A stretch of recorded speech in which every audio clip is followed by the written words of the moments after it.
Let's f***ing roll. Good day, everybody. Welcome to the SALTYmf GOAT Podcast. Today, we're really excited. We've got Aaron Murray with us today. We're getting ready to talk to him about a new thing that he's involved with the Players Lounge. Aaron is a family man, most important, an entrepreneur, and he's an avid golfer. And he actually used to be a pretty good football player and quarterback at Georgia, then the Chiefs, then the LA Rams. Welcome, brother. Appreciate you having me. Yeah, Thank you. Thank you. So tell us a little bit about what's going on with the Players Lounge and what it is and how you guys started. And it's a pretty good thing. So what's going on with it? It started with a little jealousy at first. All these kids in college now can make money off their name, image, and likeness. I'm like, dude, that was a 4-year starter at Georgia. I could have made a pretty penny, which would have been nice. And but no, to us, it started by some Letterman at Georgia. There's 4 of us: myself, Keith Marshall, I played with, Ty Fricks and Trent Fricks, who I also were some of my teammates. And we kind of saw the landscape of certain schools were getting better players. Certain schools were getting more 4- and 5-star guys. Certain schools were taking advantage of this transfer portal and essentially incentivizing certain players. Like, hey, if you come to our school, you'll get a nice big fat paycheck. So we're like, you know what? Let's find a way to take care of our guys at Georgia. So we started the Players Lounge and are finding ways to create opportunities for players at Georgia. First, it started at Georgia. We've expanded since. But finding ways for fans or players to connect with fans in authentic ways, whether it is tailgates, digital content, golf tournaments. We've done like a BMW day. One of our sponsors is BMW, where we took Kendall Milton and 5 of our members out to the racetracks at BMW, and they did a whole day BMW experience, and they loved it. So, really breaking down the barriers, really showing these kids' personalities, and on top of that, the kids get paid. So we've paid out kids, I think, close to $1 million. That's awesome. In just a little over a year. So we're excited. We're at Georgia and Clemson and Tennessee and LSU and Texas and Oklahoma. So having a lot of fun and looking to continue to grow. That's awesome. Or I saw somewhere like it was cool, like the engagement, so they could get online with the players and kind of converse back and forth with them and, ask them personal stuff. Because it was interesting because I don't know if I read an article or was watching something. They really weren't talking about the sports. They were asking, hey, you like hunting or, you like golfing. So it was really good to see, like, the athletes give their personality versus just, the player on the field or what their stats are on the field. So I think that's kind of you taking like fan and athlete engagement like to the next level, right? Through media, right? Well, that's what we wanted to, and it's not just through, the difference is for us too is it's Letterman with players. So we have a great relationship with a lot of reporters, but there is a sense of if I sit down with a reporter, what's the comfort level? Right. They come, they sit down, they have a certain set of questions they ask you. Where if I sit down with the starting quarterback at Georgia, like he knows me. He knows that like I'm just here to like chop it up, talk ball, hang out, talk about life, talk about like what it's like to being a quarterback off and on the field. So like our community of players is not just the current players, but the former players. So we have found former student athletes at each university. So like Josh Dobbs at Tennessee, Jacob Hester at LSU. He was a pretty good quarterback. He was a pretty good quarterback. Derek Johnson at Texas, Roy Williams at Oklahoma. So like former Lettermen that could sit down with these players, build some really cool connections, talk content, and just kind of relax them a little bit. Because there's always at the defense. They're young. They're always worried about what your agenda is. But with the fans, like you said, man, like how do I get to know these kids off the field? Like you started this whole show off talking about like you're a family man, you're a golfer. Like to me, people always, the funniest thing, people would come up to me and talk to me, and they were like, man, I never knew you'd be so nice. I'm like, what would you think I was an asshole? But like there's like that notion like you meet a football player and like they're supposed to be like these big tough guys that are mean and physical and unfriendly. It's like no, like most of us are like teddy bears. Especially the big guys, they're teddy bears. And you really don't know that till you get to talking with them a little bit. Well, it's funny. I remember from the longest yard, they're like prisoners are people too. Remember when they were broadcasting? It's like athletes are people too, And I think that trust level is really important because Tim Worley was talking about that, and he was saying in life that all the people that told him yes all the time were the people like that really didn't care about him in his circle, and the people that were telling him no or giving him really good advice, he thought they were against him. And so I think that you guys are so close. I'm old now, so you are so close to these guys that I mean, it's really neat to see. your life go and progress, just like you talking about family and your kids, and you're going through that. And I'm going through that with my granddaughter. I feel pretty old right now, trust me. I'd probably be your dad, but the reality of that is, it brings out really, that's what this show's about. We want like the real person, like who's the real guy behind all this stuff, and so what do you think really the Players Lounge is going? Like, what's your vision for that, like long term? I mean, now I know you guys are pretty new, fairly new, maybe a year or two old. Yeah, about a year and a half old now. Our goal is to be the new media.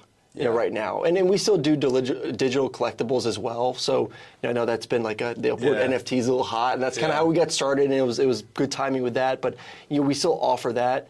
But we want to take old school media into the new age, and we're seeing it with professional sports a lot. How many professional athletes do you see with their own podcast? I think the Kelsey brothers do a great job. It's funny enough, I was teammates with both of them, and their personalities are just obviously perfect for podcasting worlds. But you see a bunch of them doing it. You see former athletes, building their content with current athletes. But no one was really doing it in the college space. Right. It was all more professional. So we feel like, we saw the success from those type of, shows and podcasts and YouTube channels. And we're like, why can't we do that in the college? Like these college kids are savvy, man. Oh, yeah. They're super savvy with like Instagram and TikTok, and some of them have their own YouTubes. The problem is they don't have the time. Yeah. Like they don't have the time to go do a show, edit it, put it on YouTube, edit really cool TikToks. Like they can do some of it, but not like the full extent of being really successful. So like our goal is to them is like, our message is like, hey, let us take that off your plate. You be you. We'll help you create the content, facilitate it, edit it, do the post-production, and then blast it out for you. That's awesome, because it's also real, I think, when it comes from an athlete, even though they may not be as polished and how the delivery is. I think people are searching for like this real, like, who are these people? They want real, they want authentic stuff. And, kids that age, I'd say kids, but adults, some of them are adults. Sorry, I'm old, so forgive me for that. But I mean, that authenticity, I think, is that are driving people to be successful. I know with you guys in the Players Lounge, we're trying to work with Chandler Hayden up in Tennessee, and she's incredible personality. Yeah, she's got a great personality, great athlete, lovely lady, and I just kind of love her style. I mean, they're real. Like you think all these people are just kind of straight laced. This is what they are. This is who they are. But they've got some really unique personalities. So. Which I think social media has changed that. Yeah. Because I feel like I wasn't like that at all when I was their age. Yeah. But like you were so media trained, like our coaches had us so scared to say anything. Yeah. Like they're like, don't say this, don't say this, don't say this. I'm like, then what the hell am I supposed to say? Like you gave me 20 things I can't talk about. Like what am I supposed to do? So like you feel all tight. We're like now, because of NIL, because of these kids growing up with a phone in their hand and like being on Instagram since they're like 5 years old, like they're comfortable getting in front of a camera. They're comfortable getting on their phone and just saying, hey, it's so and so. This is the day in the life of me, and they don't even think about it. And that's weird. Like for me, to get into social media and to get in the media, it was like awkward. Yeah. Because like I was, like, do I want to really put myself out there? Right. Because you have to in this age. You have to be able to put yourself out there and show your personality. 100%. And these kids aren't. They're not scared at all. They're real. They're like, just give me the phone, give me the camera, and hit play. It's the old. Well, how was it out there? Well, team blocked really well today, and we play hard. And coach said we're going to keep pushing and do harder. Thank you. Yeah. Great interview. Coach speak. Straight coach speak. versus, our line sucked today, guys. You sucked. You were terrible. I got crushed, and we need to work harder. And by the way, coach, you're an asshole. Yeah. They can do that now. Yeah, I know. They have more power. Well, they're making more money. Yeah, some of them are making more money than like the assistant coaches. So what do you feel? I mean, it's hard for me because as an athlete we just play because we love the sport, right? Or we just did it, right? So sorry, my bad. I mean, moved in. What do you think about that today? About some of the money? Like I know when we got in this, we got in the NIL and we started sponsoring athletes, and we had no idea because we weren't trying to get into the space. And like people were like, yeah, well, I'll do a post for $10,000 or whatever. And I was like, kid, you know how hard it was? I didn't earn $10,000 my first year in work. What are you talking about? So what do you feel about that? How do you justify? It's funny. It's funny because for the beginning of college sports, college athletes survived. Yeah. Like, we made it 4 years. I know it's hard for these kids to fathom this, but like, we made it 4 or 5 years without getting paid. Like, somehow. I don't know how, but like, it's funny. I talk to some of these kids, and they're like, man, if I'm not getting paid $5,000 a month, like, I need help. What do you mean? I didn't get paid jack squat. Yeah. And I had a really good time. Yep. Played football, enjoyed the college experience, and made it through. And like nowadays, like I'm telling you, like most of these kids feel like they if they're not getting paid at least, $1,000 a month, that their world's gonna end. God, and some of them obviously, right? I made it like on $50 Dude, a week. give me $500 a week. Like I was like, we were trying to present some deal with a sponsor, because like the great thing about the Players Lounge is now, like certain sponsors come in, and so we a sponsor came to us and said, hey, we're sure you're doing something with this athlete. Can you present them this deal? Yeah. And they accepted the deal, and it kind of went back and forth. But the initial money amount, I was like, man, if I was 18 years old and someone told me they would give me X amount of dollars, dude, same thing. Yeah. Like I'd take all the boys out to dinner that night. $50. I mean, you get a couple of six-packs of Hattie. I was racking up my mom's credit card and dad's credit card in college, and I'd like. Like, hey, I got to take the big boys out to eat. I'm sorry, but like, I want to do something for the walk-on. Yeah. So I walked on at Tennessee, and the first realistic thing when I made the team is like, I had to eat at the regular I didn't know this. I had to eat at the regular cafeteria if practice didn't go over time. So I'm in the cafeteria, with the players, and I'm like, I'm on the team, whatever. I made the team, whatever. And like, someone comes up to me and goes, you're not on scholarship. You can't eat here right now. And I was like, what? What the hell? What are you talking about? So it was. I see these guys now, but good for them. I think it is true. The colleges make a lot of money. Oh, yeah. The sponsors make a lot of money. They're athletes, and the reality of it, you played the NFL as well, so. People think there's certain people that last a long time, Tom Brady in the NFL, but he's rare, Yes. Like the lifetime, I think, in an NFL player is like maybe 3 years. Is it 3 years? 3.5. And so, reality of it is their earning potential is not very long. So I was torn up about it first because, like you, I was like, hey, we played for free. What are you talking about? I've put 4 kids through college, so I know what the hell it costs to go to college. But anyway, so. It's good for them if they're smart about it. Right. And what NIL was intended for, the biggest issue I have with the whole thing is, what NIL was intended for was to be like a marketing deal. Right. If there's a brand like you guys that said, like Chandler, hey, I love her, love her brand, love what she represents, we want to partner with you. You present a deal, boom, great. Let's go have some fun with it. What it's turned into now with certain groups bidding and collecting money and being like a GoFundMe to pay kids to come to your university, that's to me where it's crossed the line. And I don't like that, because of course a school in the Southeast is going to be able to raise more money than a school in the Midwest or on the West Coast and say, hey, we have a war chest of $20 million every year that we can go pay our student athletes. We can offer every school, every kid, X amount of dollars. Right. They're going to go there. Of course. And why wouldn't you? So that's my issue. One, because I just think it's wrong. And two, I think it's unsustainable. Like, that ain't going to last forever. Right. Because there's going to be, all of a sudden, because of the transfer portal, hey, I'm donor A, I just gave $1 million of my money so we can get this 5-star quarterback. Well, then he just hit the transfer portal. Don't you think you're going to come back to me asking for more money because that investment didn't really work out the year before?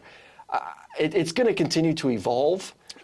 I just hope it gets to the point where it was intended for, where good companies partner with players that fit their brand. Right. Yeah, and we looked at it as kind of fun. Because we're kind of a budding brand, and we've only been around for a little under 2 years. And some of the people that come to us were just like, we're just not, we're not going to sponsor $100,000 for something like this to, get someone to say, hey, I'll wear your hat. If you don't like our clothing, we don't want you in it. Yeah. So most of the kids that we are players or young adults that we're partnering with, they like the brand, they kind of get a feel for it. So it's been pretty good. So I one time I won't tell the school because I don't want them to get in trouble.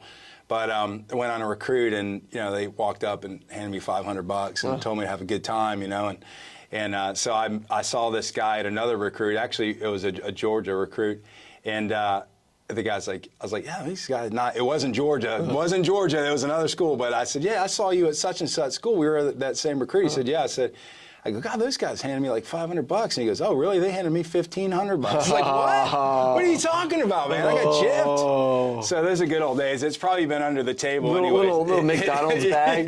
Yeah. Hey, you want your Happy Meal? I thought it was normal. I didn't know. I didn't know the NCAA rules, but so I know I know that you've got 2 kids, and that's awesome. I met your lovely wife. She's a lovely person. So you guys look like you have a great family. So you've kind of fallen in love with golf. So I hear you're a big avid golfer now. So what do you think about the Masters? The Masters coming up this weekend. What do you think? Well, I guess according to my buddy, I have now like at 32, he called me like a normal middle-aged white man because all I do is play golf now. So you're not middle-aged. I'm not middle-aged at 32. Yeah. At least maybe I am. I don't know. No, maybe football takes some years off your life, so maybe I am midway through. I love the game. Yeah. It is. It is a game as a competitor you're never going to succeed at. Oh, yeah. Or like the level you want to get to. Just 'cause, even the pros don't. So like. There's always something to work on. Oh, yeah. Like my wife gives me so much crap. So during COVID, I turned one of our little garage areas into a whole. She calls it my lab. Yeah. Golf net. Like there's a little simulator, and I just go like hit golf balls. I try to hit golf balls every day. Yeah. Which is probably bad because I don't have great technique. So I'm probably just ingraining bad technique over and over and over again. And I just watch way too many YouTube videos. Like I'll be sitting on the pot. And she's like, what are you watching in there? I'm like, it's not what you think. I'm actually just watching golf. Yeah. So, you do know. So if you break 100, only 2% of golfers that play break 100. So if you're breaking 100. I'm not bad. Yeah, that's so. As a quarterback, I should be good. There's always expectations as a former quarterback. You're not. We'll get Michael Jordan to give you some lessons. He's pretty good. I want to go play his golf course. Yeah, if you're listening, Michael, come on, bring me down. I'm getting moved back in. The audience is telling me to move in here. Hey, it's tough being a professional at this podcasting stuff, guys. So what do you think of the Masters? Who do you got? You got anyone specific or not? You got to feel good about Scotty. Yeah. Especially after what he did last year. I'm more interested to see with the live golfers back. Those guys. It's going to be interesting to think with how much juice they bring from Dustin to and everyone else. Brooks, Brooks winning last week in Orlando. I think he's feeling good. Everything I'm hearing from, seeing from him is, he's healthy. And I don't know, for those who watched that Netflix show, that was part of this whole thing. It's like, I haven't been healthy forever. My body hasn't felt great. But when he's healthy, he's electric. He's so I just think, Scotty's the best player in the world. And won it last year. I think going? I'm going Scotty. I would love Tiger. Obviously, would love Tiger. Everyone loves Tiger. I was there when he was an amateur. That's how old I am. I was at the Masters when he was an amateur. We went. I took my mom last year, and we sat at the first hole for an hour and a half waiting for Tiger. And we were from, me 5 feet from Tiger, so she was ecstatic. So then afterwards, obviously it's Tiger, so the masses follow Tiger, and 2 groups behind him was Finau, Adam Scott, and Scotty. I'm like, holy crap! Like that's an incredible threesome. Yeah. Not in the golfing class. And this is a somewhat PG. Yeah, in R17. Yeah. So I was like, dude, this is. And I think he was one at the time. Like, so we watched them for probably 5 or 6 holes and followed them. We're like the only ones following them because everyone wanted to go get Tiger. And I'm like, I get it. And we got our one moment of 5 feet away and see him drive off one. But then I was like, man, I want to see these guys. I'll tell you a story. So I was there when Phil Mickelson also was, he was at Arizona, right? Is that where he went to college? He was there, and I was watching him warm up. And there was a little, kind of wall, and he's at least 15 yards away. Yeah. And he's just out there chipping.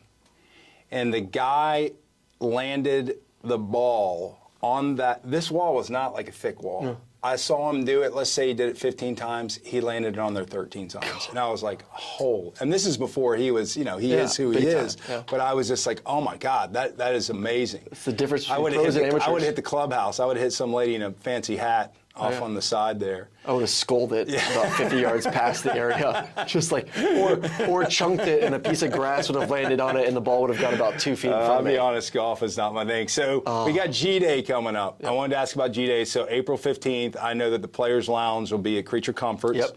You guys have an event there. I think there'll be some players there signing autographs. I don't know if you're going to be there or not.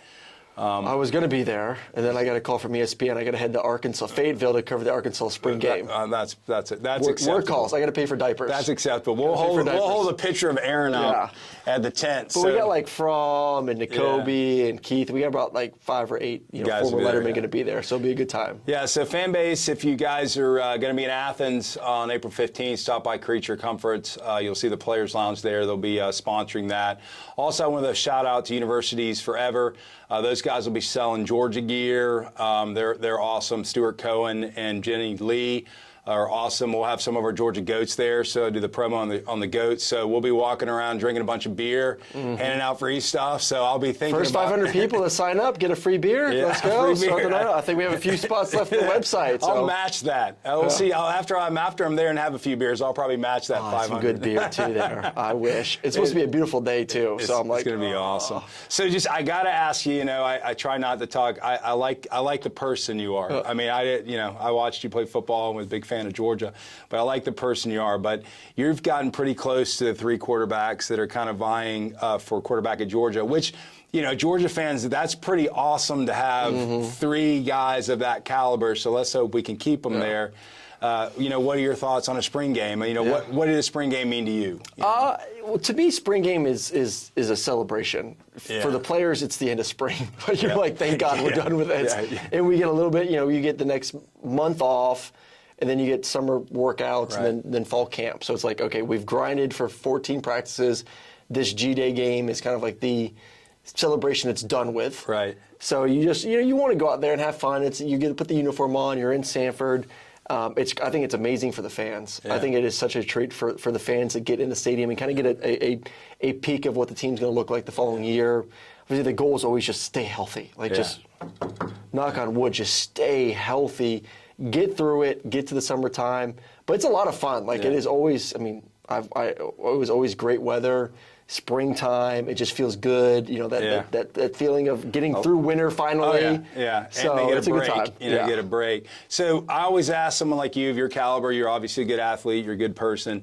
What advice do you have for some of these young college guys that are getting ready maybe to go into the pros or move on in life? Just like it can be, what this have a no man, be a liner, whatever. What's your advice to these men and women? Have a no man or woman. Mine was my mom. Yeah. Every deal that came through or this opportunity, she vetted it and just kind of was a sounding board for me. Because you're getting thrown with so many things and everything sounds great. And a lot of deals have big money, but it goes back to what's going on with college now with the NIL. Yeah. Are you just taking money to take money, or are you doing something that's actually building your brand? Am I actually partying with you guys at Salty to because I love the gear and it's authentic to me? Right. That's the stuff that you need to focus on. Because the quick money now is great, but you're probably going to end up spending it. Yeah. How can I build a brand that's going to last a lifetime? And I think that's a lot of these kids need someone that can actually no, you probably not the best for you, or yes, this was probably the best for you. So get that person that you can talk to and trust that will give you good advice. That's awesome advice. Well, also, guys, if you're players out there, the Players Lounge obviously extended beyond Georgia, so it's not just a University of Georgia thing.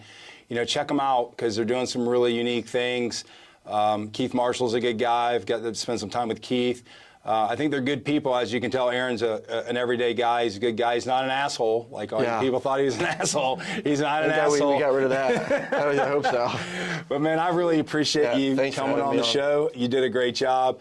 Hey, Salty Nation out there, we appreciate you watching. We were here with Aaron Murray today.